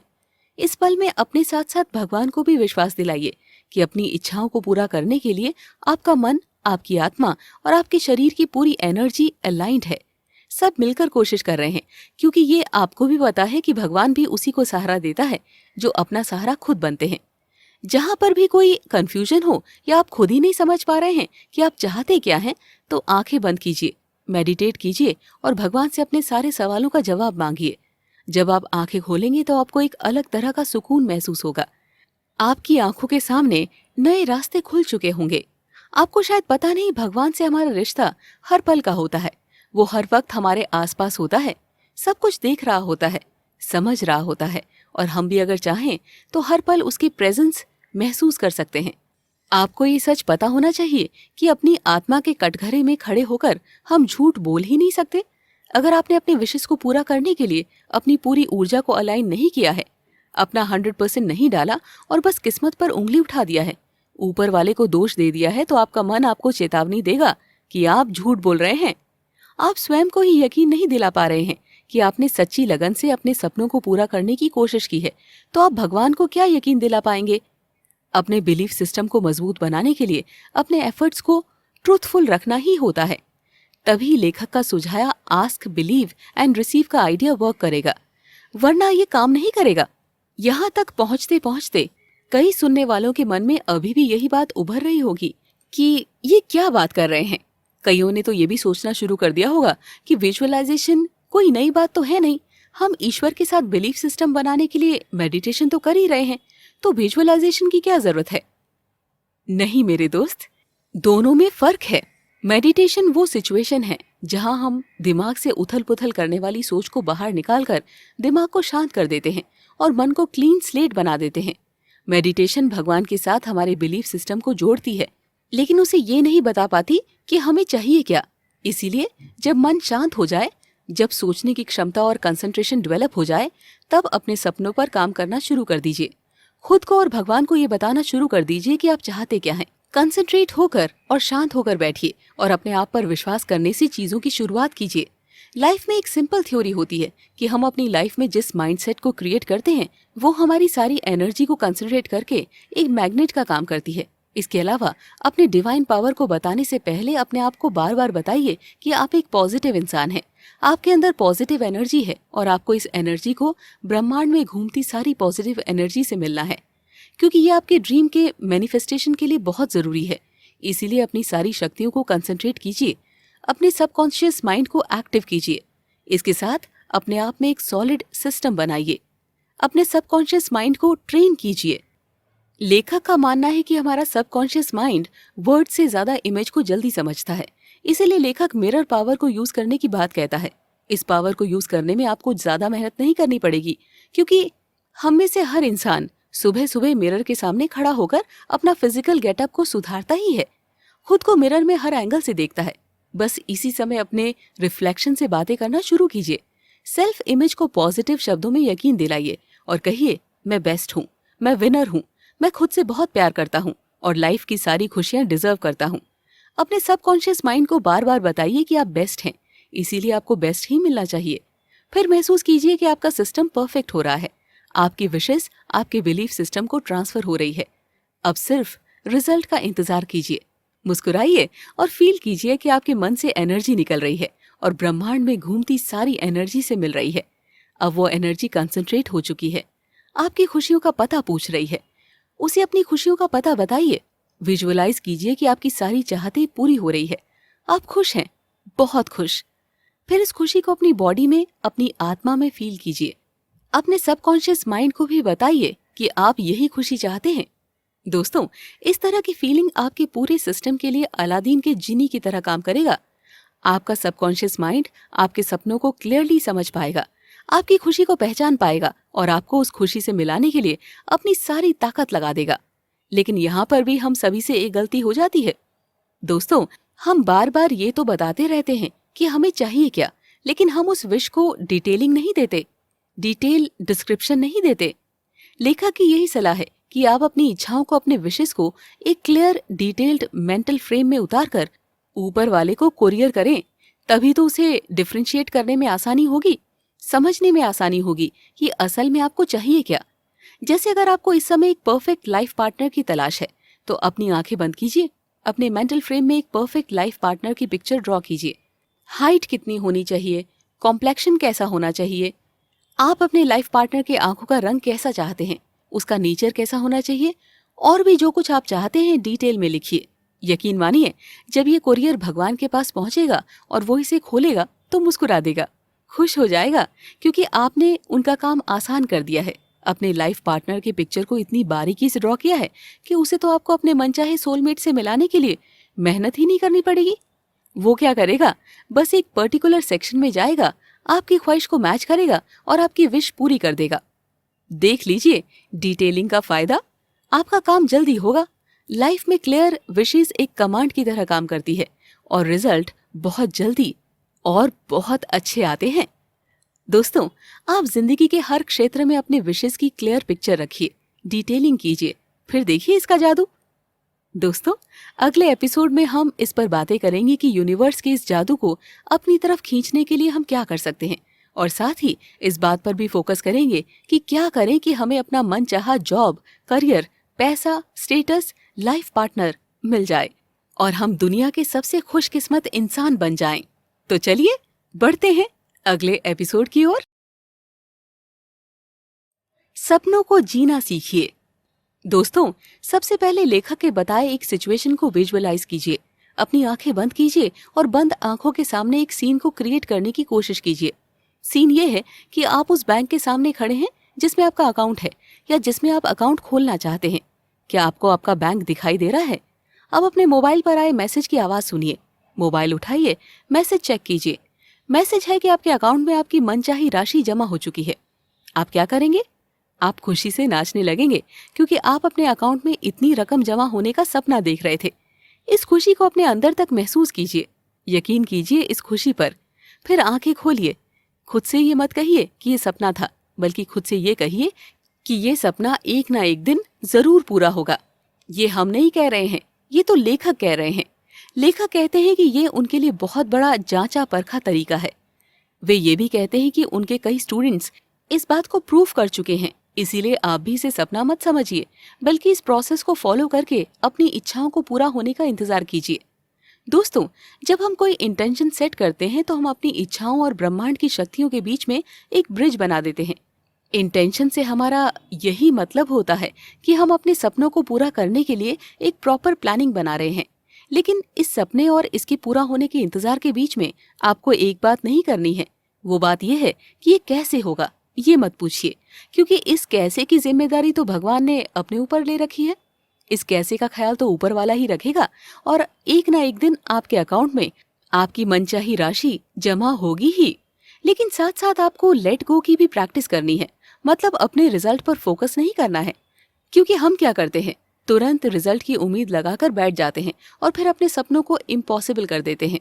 अपने बिलीफ सिस्टम को जो आपने मैसेज पर दिया है, बस उस पर यकीन रखिए, वो उसे समय आने पर मैनिफेस्ट कर देगा।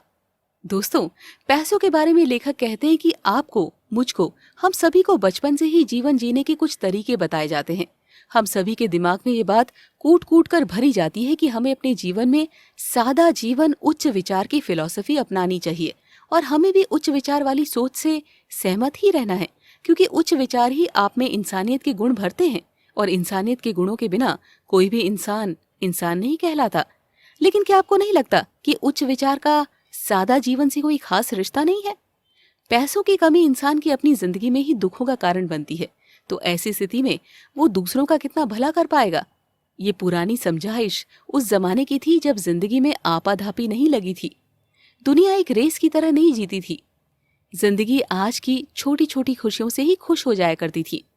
खुशियों को मिलकर बांटकर जीने का तरीका ही हमें दुनिया का सबसे खुशकिस्मत इंसान बना देता था। लेकिन आज तो जमाना सर्वाइवल ऑफ फिटेस्ट का है। बदलते हालातों ने हमारी जिंदगी के तरीकों को बदल दिया। अब हम अपनी जिंदगी में थोड़ा पाकर खुश नहीं होते। अब जिंदगी रेंग नहीं रही, भाग रही है और जिंदगी के साथ दौड़ना ही पड़ेगा। अब हमें सब कुछ चाहिए, अच्छा करियर, अच्छे पैसे, अच्छा लाइफ पार्टनर, सुख सुविधा से भरा जीवन, मतलब सब कुछ अच्छा ही अच्छा। हम जिंदगी भर अपनी जिंदगी को खुश करने के मायने ढूंढते रहते हैं और खुशी नहीं मिलने पर अपनी नेगेटिव सोच से अपनी जिंदगी को नर्क बनाने में जरा भी वक्त नहीं लगाते। लेखक भी ये जानते हैं कि इस वक्त भी हर दूसरा आदमी अपनी सोच को पॉजिटिव कम, नेगेटिव ज्यादा बना रहा होगा। इसीलिए अपनी बुक में उन्होंने आपको प्रोस्पेरिटी गोल तक पहुंचने के लिए कई तरीके बताए हैं।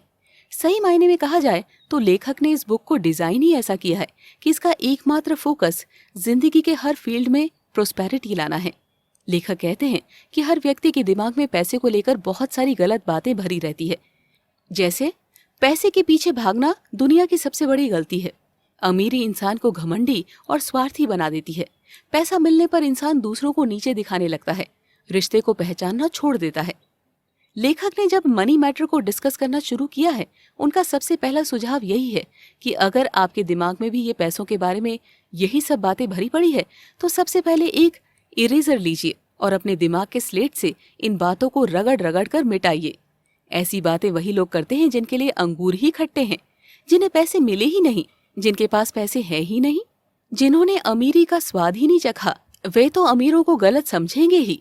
अगर आप चांदी का चम्मच लेकर पैदा होते तो क्या पैसे को शैतान समझते या पैसा कमाने की रेस में शामिल होने को मूर्खता समझते? नहीं ना। तो इन फालतू बातों को अपने दिमाग से निकाल फेंकने में ही समझदारी है। यही सब बातें आपको अपने लक्ष्य से दूर करती है। आप जितना भी आगे बढ़ने की कोशिश करेंगे, यही थॉट्स आपको उतना ही पीछे धकेलेंगे। आप अपने सपने से उतने ही दूर होते जाएंगे। आपको जितनी जल्दी हो सके इस सोच से मुक्ति पानी है और अपने गोल को अचीव करने की दिशा में कदम उठाने हैं। इसके लिए आपको अपने कॉन्शियस और सब कॉन्शियस माइंड दोनों को जगाना होगा। लेखक कहते हैं आपका कॉन्शियस माइंड सिर्फ तभी एक्टिव रहता है जब आप जगे रहते हैं, लेकिन आपका सब कॉन्शियस माइंड उस समय भी एक्टिव रहता है जब आप सोए रहते हैं। ये आपके सोने जागने की चिंता नहीं करता, बल्कि हर समय अपना काम करता रहता है। इसीलिए लेखक का ये मानना है कि हमें अपने सबकॉन्शियस माइंड को ज्यादा एक्टिवेट करने की जरूरत है, क्योंकि आपको सुपर सक्सेसफुल बनाने का पोटेंशियल जितना आपके सबकॉन्शियस माइंड के पास है, उतना आपके कॉन्शियस माइंड के अंदर में नहीं। लेखक ने अपने सबकॉन्शियस माइंड को एक्टिवेट करने के लिए मेडिटेशन करने की सलाह दी है। उनके अनुसार मेडिटेशन आपके दिमाग को बीटा स्टेट से अल्फा स्टेट की तरफ ले जाता है। आपको पता नहीं, लेकिन अल्फा स्टेट आपके ब्रेन की वो स्थिति है जिसमें आपके ब्रेन की पावर इतनी बढ़ चुकी होती है कि आप भगवान और आपके बीच एक हॉटलाइन कम्युनिकेशन सिस्टम शुरू हो जाता है। आपकी बातें डायरेक्ट उन तक पहुंचने लगती है। आपकी विश आपका कमांड बन जाती है। इस मोड़ पर आकर हमें नहीं लगता कि आपको इसे फिर से दोहराना पड़ेगा, क्योंकि सपने को पूरा करने के लिए आपका और आपके बिलीफ सिस्टम का एक दूसरे से जुड़ा होना बहुत जरूरी है। दोस्तों, अब तो साइंटिफिक रिसर्च भी ये प्रूव कर चुके हैं कि जब हम कोई ड्रीम सेट करते हैं और उसे डिवाइन पावर को बताते हैं, तो उस समय हमारे अंदर की सारी पॉजिटिव एनर्जी और ब्रह्मांड में घूम रहे बहुत से पॉजिटिव पावर एक दूसरे को अट्रैक्ट कर एक पावरफुल सिस्टम बनाते हैं। यही सिस्टम आपके ड्रीम को मैनिफेस्ट करता है। यूनिवर्स से दोस्ती कीजिए, लेखक ने भी की है। लेखक ने 2 तरीके भी बताए हैं जिसके थ्रू वो यूनिवर्स को अपना फ्रेंड बना पाते हैं। चलिए देखते हैं कि लेखक ने यूनिवर्स से कैसे दोस्ती की है। आप भी मानते हैं कि नेचर की खूबसूरती देखने के लिए आप जाने कितने हिल स्टेशन, कितने सी बीच का चक्कर लगाते हैं, क्योंकि आपको लगता है कि नेचर सिर्फ इन्हीं जगहों पर खूबसूरत है। इसका मतलब आपने यूनिवर्स से दोस्ती नहीं की है। यूनिवर्स से दोस्ती करने के लिए ब्रह्मांड की छोटी छोटी चीज से भी दोस्ती कीजिए, उसे भी अप्रिशिएट कीजिए। क्या आपने कभी अपने घर के बाहर लगे हुए पौधों से बातें की है? अगर आप नेचर के किसी एक ही कंपोनेंट से दोस्ती कर लेते हैं तो आपकी दोस्ती ऑटोमेटिकली यूनिवर्सल हो जाती है। और सपने को पूरा करने के लिए बिलीफ सिस्टम का मजबूत होना बहुत जरूरी है। शुरू शुरू में खुद में बदलाव लाना बहुत मुश्किल होता है, क्योंकि मे भी आपके नेचर से या यूनिवर्स से दोस्ती करना आपके स्वभाव में नहीं था। लेकिन जब तक आप अपना बिलीफ सिस्टम मजबूत नहीं करेंगे, तब तक अपने प्रोस्पेरिटी कॉल को उस तक नहीं पहुंचा पाएंगे। इसीलिए लेखक की बात सुनिए, अपने बिलीफ सिस्टम को मजबूत कीजिए, अपने जीवन के प्रोस्पेरिटी गोल को सेट कीजिए, उसे स्पेसिफाई कीजिए। आपको क्या चाहिए, कब चाहिए, कितना चाहिए। हर दिन सोने से पहले अपने सपनों को दोहराइए और फिर आंखें बंद कीजिए और उन सपनों को अपनी बंद आंखों के सामने सच में बदलते देखिए। सपनों को सच होने पर खुशी हुई तो खुशी को जाहिर कीजिए। आपको अपनी जिंदगी के हर सपने, हर चाह, चाहे वो विदेश ट्रिप हो, मनचाहा लाइफ पार्टनर हो, को सभी कुछ पाने के लिए यही करना पड़ेगा। सपनों को बुनिए, उन्हें विजुअलाइज कीजिए और उसे सच्चाई में बदलता देखिए। आपकी इच्छाएं आपका प्रेयर है, इसीलिए आप जिस तरह से काफी प्योर है, भगवान और आपके बीच एक हॉटलाइन कम्युनिकेशन सिस्टम शुरू हो जाता है। आपकी बातें डायरेक्ट उन तक पहुंचने लगती है। आपकी विश आपका कमांड बन जाती है। इस मोड़ पर आकर हमें नहीं लगता कि आपको इसे फिर से दोहराना पड़ेगा, क्योंकि सपने को पूरा करने के लिए आपका और आपके बिलीफ सिस्टम का एक दूसरे से जुड़ा होना बहुत जरूरी है। दोस्तों, अब तो साइंटिफिक रिसर्च भी ये प्रूव कर चुके हैं कि जब हम कोई ड्रीम सेट करते हैं और उसे डिवाइन पावर को बताते हैं तो उस समय हमारे अंदर की सारी पॉजिटिव एनर्जी और ब्रह्मांड में घूम रहे बहुत से पॉजिटिव पावर एक दूसरे को अट्रैक्ट कर एक पावरफुल सिस्टम बनाते हैं। यही सिस्टम आपके ड्रीम को मैनिफेस्ट करता है। यूनिवर्स से दोस्ती कीजिए, लेखक ने भी की है। लेखक ने 2 तरीके भी बताए हैं जिसके थ्रू वो यूनिवर्स को अपना फ्रेंड बना पाते हैं। चलिए देखते हैं कि लेखक ने यूनिवर्स से कैसे दोस्ती की है। आप भी मानते हैं कि नेचर की खूबसूरती देखने के लिए आप जाने कितने हिल स्टेशन, कितने सी बीच का चक्कर लगाते हैं, क्योंकि आपको लगता है कि नेचर सिर्फ इन्हीं जगहों पर खूबसूरत है। इसका मतलब आपने यूनिवर्स से दोस्ती नहीं की है। यूनिवर्स से दोस्ती करने के लिए ब्रह्मांड की छोटी छोटी चीज से भी दोस्ती कीजिए, उसे भी अप्रिशिएट कीजिए। क्या आपने कभी अपने घर के बाहर लगे हुए पौधों से बातें की है? अगर आप नेचर के किसी एक ही कंपोनेंट से दोस्ती कर लेते हैं तो आपकी दोस्ती ऑटोमेटिकली यूनिवर्सल हो जाती है। और सपने को पूरा करने के लिए बिलीफ सिस्टम का मजबूत होना बहुत जरूरी है। शुरू शुरू में खुद में बदलाव लाना बहुत मुश्किल होता है, क्योंकि मे भी आपके नेचर से या यूनिवर्स से दोस्ती करना आपके स्वभाव में नहीं था। लेकिन जब तक आप अपना बिलीफ सिस्टम मजबूत नहीं करेंगे, तब तक अपने प्रोस्पेरिटी कॉल को उस तक नहीं पहुंचा पाएंगे। इसीलिए लेखक की बात सुनिए, अपने बिलीफ सिस्टम को मजबूत कीजिए, अपने जीवन के प्रोस्पेरिटी गोल को सेट कीजिए, उसे स्पेसिफाई कीजिए। आपको क्या चाहिए, कब चाहिए, कितना चाहिए। हर दिन सोने से पहले अपने सपनों को दोहराइए और फिर आंखें बंद कीजिए और उन सपनों को अपनी बंद आंखों के सामने सच में बदलते देखिए। सपनों को सच होने पर खुशी हुई तो खुशी को जाहिर कीजिए। आपको अपनी जिंदगी के हर सपने, हर चाह, चाहे वो विदेश ट्रिप हो, मनचाहा लाइफ पार्टनर हो, को सभी कुछ पाने के लिए यही करना पड़ेगा। सपनों को बुनिए, उन्हें विजुअलाइज कीजिए और उसे सच्चाई में बदलता देखिए। आपकी इच्छाएं आपका प्रेयर है, इसीलिए आप जिस तरह से काफी प्योर मन से, काफी पवित्रता से अपने प्रेयर को करते हैं, उसी तरह अपने गोल्स को भी प्योर रखिए। इसका मतलब ये है कि लाइफ में कभी भी कंपैरिजन वाले गोल्स मत बनाइए, बल्कि अपने आप को इंस्पायर करने वाले ईमानदार गोल बनाइए। क्योंकि जब आप दूसरों से अपने हालत को कंपेयर करेंगे तो आप कभी भी खुश नहीं रह पाएंगे। आपका गोल आपका पैशन नहीं बनेगा। सब कुछ पाकर भी आप खुश नहीं हो पाएंगे, बल्कि अपने हिस्से की खुशी को छोड़कर दूसरों की खुशी को नापने लगेंगे। इसीलिए सिर्फ अपने लिए सपने देखें, दूसरों के हिसाब से नहीं। हमारी जिंदगी में सपने ही क्या होते हैं? एक अच्छा करियर, एक अच्छा स्टेटस, एक अच्छी लग्जरियस लाइफ, एक अच्छा लाइफ पार्टनर, यही सब। लेकिन जब भी आप इस तरह का कोई गोल सेट करें तो लेखक की ही तरह उसके इनफ्लो के लिए अपनी जिंदगी में, अपने घर में एक जगह भी बनाएं। जैसे अगर आप नई कार खरीदना चाहते हैं तो आपको पार्किंग स्पेस तय करना पड़ेगा। अगर नए कपड़े खरीदना चाहते हैं तो पहले वार्डरोब में उसको लटकाने की जगह बनानी पड़ेगी। लाइफ में नई जगह बनाने के लिए क्लींजिंग मेथड अपनाएं। पैसा चाहिए तो वॉलेट को साफ रखिए, नए कपड़े चाहिए तो पुराने कपड़ों को निकालकर दान देना सीखिए। ये लॉ ऑफ अबंडेंस को अट्रैक्ट करता है। अपने माइंडसेट में इन इनफ्लो को अलाउ कीजिए। अपने घर आने वाली हर खुशी को सेलिब्रेट कीजिए। खुश रहिए, थैंकफुल रहिए। जब आप अपने पैसों के प्रति, रिश्तों के प्रति, हेल्थ के प्रति थैंकफुल होते हैं तो भगवान भी आपको देने में विश्वास करता है। लेकिन जिंदगी में चाहे जो सपने देखिए, उसको पूरा करने के लिए इन स्टेप्स को जरूर फॉलो कीजिए। सबसे पहले आपको मेडिटेशन करना है। जब आपका दिमाग शांत हो जाए, एकाग्र हो जाए, तब आपको अपने सपनों को विजुअलाइज करना है, उन्हें दोहराना है, उन्हें जीना है और उन्हें पाकर एक थैंक यू नोट लिखना है। अगले एपिसोड में हम ग्रैटिट्यूड के पावर को डिस्कस करेंगे, क्योंकि हमें हर उस चीज के लिए जो हमारे पास है उसके लिए ईश्वर को थैंक यू करना ही चाहिए। हमें हमेशा अपने बिलीफ सिस्टम के प्रति थैंकफुल रहना चाहिए कि उसने हमें इतनी सारी चीजें दी। थैंकफुलनेस की अवस्था हमारे सोच को एकाग्र करती है। जिस समय हम अपने बिलीफ सिस्टम को थैंक्स कहते हैं, उस समय हमारी सोच, हमारा विश्वास बहुत पॉजिटिव होता है। हम पूरी तरह उस बिलीफ सिस्टम के प्रति डेडिकेटेड होते हैं। ग्रैटिट्यूड का ये पावर हमारे अंदर पॉजिटिव एनर्जी भरता है और हमारे कॉन्फिडेंस लेवल को बढ़ाता है। तो चलिए पावर ऑफ ग्रैटिट्यूड को समझने के लिए चलते हैं। तहे दिल से शुक्रिया। दोस्तों, जरा बताइए तो कि हम में से कितने लोग ये महसूस करते हैं कि वो दुनिया के एकमात्र इंसान हैं जिसे ईश्वर ने अपनी आंखों का तारा बना रखा है, जिस पर ईश्वर की हर समय नजर रहती है, जिसकी ख्वाहिशों को पूरा करने के लिए वो जमीन आसमान एक कर देता है। यकीनन आप में से शायद ही कोई ऐसा महसूस कर रहा होगा। आप में से बहुत लोग तो यही कहेंगे कि आपको भगवान ने उस लिस्ट में रखा हुआ है जिसकी वो हमेशा परीक्षा लेता रहता है। जानते हैं आप ऐसा क्यों महसूस करते हैं? क्योंकि आपने अपनी जिंदगी की ख्वाहिशों को अलग अलग तहखानों में रख छोड़ा है। जो पूरी हो गई है उस पर ध्यान नहीं देते और जो अधूरी रह गई है वही आपके दिमाग में हर वक्त छाई रहती है।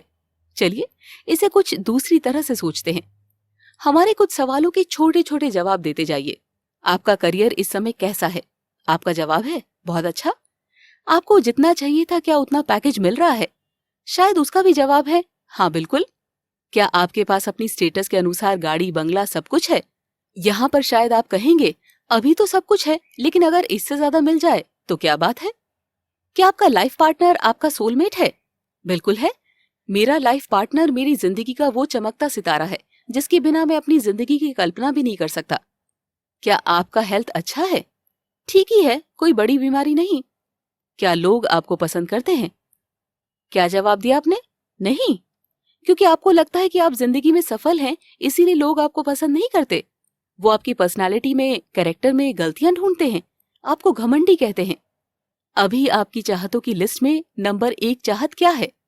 आप कहेंगे कि मैं चाहता हूं कि लोग मुझे पसंद करें, मेरे आसपास रहें। तो डेफिनेटली आपकी जिंदगी का अभी यही फोकस है कि लोग आपको पसंद करें।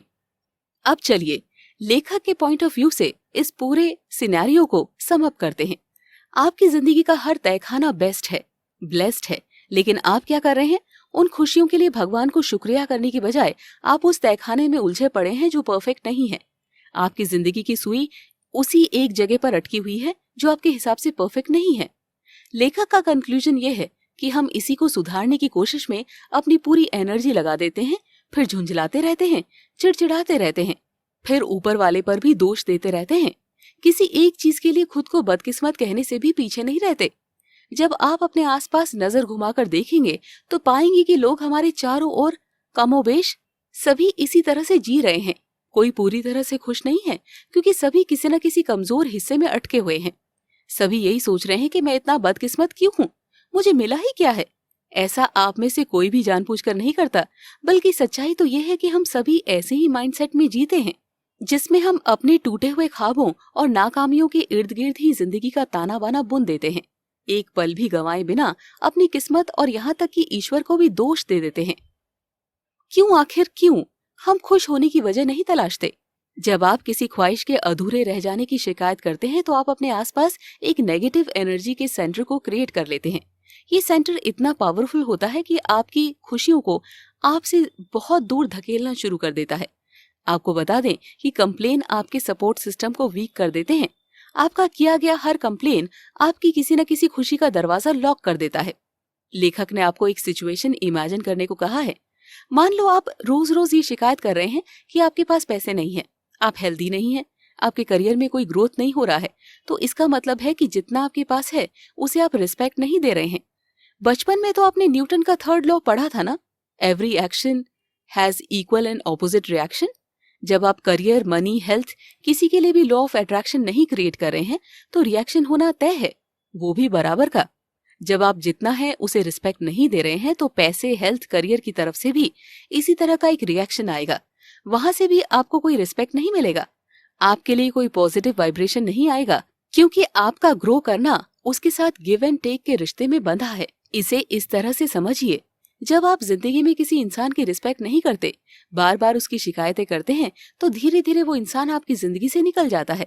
इसी तरह अगर आपको जो पहले से मिला है उसकी रिस्पेक्ट नहीं करते हैं, उसके लिए भगवान को थैंक यू नहीं कहते हैं, बल्कि बार बार भगवान को ये बताते हैं कि आपने मुझे क्या नहीं दिया है, तो भगवान भी आपके ख्वाहिशों की रिस्पेक्ट करना छोड़ देता है। लॉ ऑफ अट्रैक्शन की रिस्पॉन्सिबिलिटी देने वाले और लेने वाले दोनों को बराबर उठानी पड़ती है। लेखक बार बार आपको बताते हैं कि भगवान को थैंक यू बोलकर देखिए, वो आपको ऐसी मैग्नेटिक एनर्जी में बदल देगा जिस और दुनिया की हर खुशी खींची चली आएगी। आपकी जिंदगी अबंडेंस का सेंटर बन जाएगी। सोचिए, क्या हम इसीलिए थैंकफुल नहीं हो सकते कि बीती हुई रात की नींद के साथ हमें मृत्यु की नींद नहीं आई? हम सुबह जगे और अपने परिवार को भी आसपास देखें। क्या हम इसीलिए खुश नहीं हो सकते कि हमारे पास खाने के लिए भोजन, पहनने के लिए कपड़े और रहने के लिए घर है? क्या इतना काफी नहीं है भगवान को धन्यवाद करने के लिए? आपको अपनी लाइफ में जो कुछ भी मिला है, जो आपने मांगा है, जिसके लिए आपने समय समय पर भगवान को लेटर लिखकर बताया था कि आपको क्या चाहिए, वो जब मिला तो क्या आपने उसके लिए भगवान को थैंक यू किया?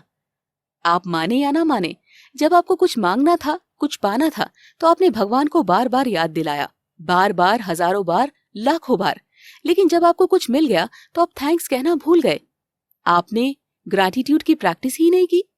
लेखक का मानना है कि हम अक्सर यही गलती करते हैं, थैंकफुल नहीं होते, अपनी लाइफ की ब्लेसिंग्स को भूल जाते हैं, फिर हमारी सारी एनर्जी नेगेटिव होने लगती है। क्या आप जानते हैं कि अगर आप अपनी लाइफ में मिली हुई खुशियों को नोटिस करना शुरू कर दें तो हमारी लाइफ में बड़े बड़े और मनचाहे बदलाव आ सकते हैं, क्योंकि ग्रैटिट्यूड की प्रैक्टिस हमारे मूड को खुशनुमा बनाकर हमारे डिप्रेशन लेवल को कम करती है। जब हम अपने माइंडसेट को आधे खाली ग्लास की जगह आधा भरा ग्लास दिखाने की प्रैक्टिस करना शुरू कर देते हैं तो हमारा फोकस नेगेटिव से पॉजिटिव की तरफ बहुत आराम से शिफ्ट हो जाता है। अब हमारी मन की सुई कमियों वाले तहखाने पर नहीं अटकती, बल्कि खुशियों वाले तहखाने से टिक टिक करती हुई जिंदगी की आने वाली खुशियों को समेटने के लिए आगे की तरफ निकल जाती है। ग्रैटिट्यूड की प्रैक्टिस कीजिए। लेखक ने भी ग्रैटिट्यूड के प्रैक्टिस के लिए एक ग्रैटिट्यूड जनरल बना रखा है, यानी लेखक एक नोटबुक में हर दिन ये लिखते हैं कि भगवान ने उसे क्या क्या दिया है।